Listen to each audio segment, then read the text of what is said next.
L'emergenza non è finita ed in Italia continuano a morire di Covid centinaia di persone. È necessario dunque stare molto attenti e mantenere il distanziamento sociale.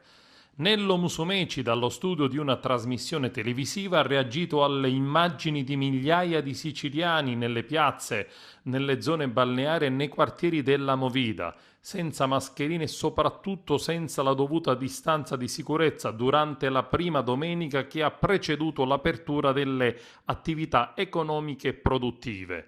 Come siciliani siamo stati bravi, ma abbiamo dimenticato la paura. Abbiamo visto a Bergamo i camion dei militari stracolmi di bare.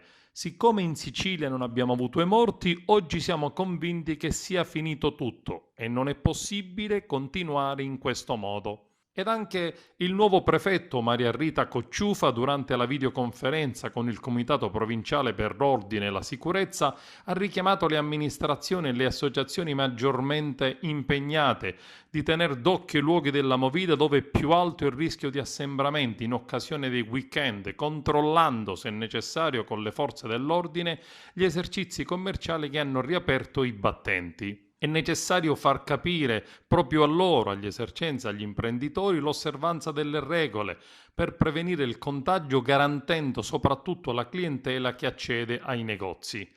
Maria Rita Cocciufa ha incontrato il questore, i comandanti delle forze dell'ordine della provincia, oltre al sindaco di Agrigento e il rappresentante del libero consorzio comunale, per fare il punto sulla situazione dopo l'adozione delle norme regionali e nazionali. Il prefetto ha chiesto un maggiore impulso sui controlli verso i luoghi frequentati dai giovani, chiedendo ai sindaci e soprattutto alle associazioni di categoria di promuovere, come stabilisce il decreto, la diffusione delle informazioni sulle misure di prevenzione da adottare, incentivando tutte le iniziative per coinvolgere e sensibilizzare i cittadini.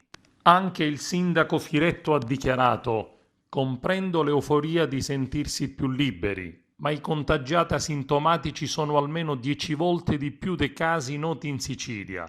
Ora sono liberi di muoversi, non stanchiamoci di raccomandare prudenza. In Sicilia 8 nuovi casi, il virus c'è, non è svanito nel nulla.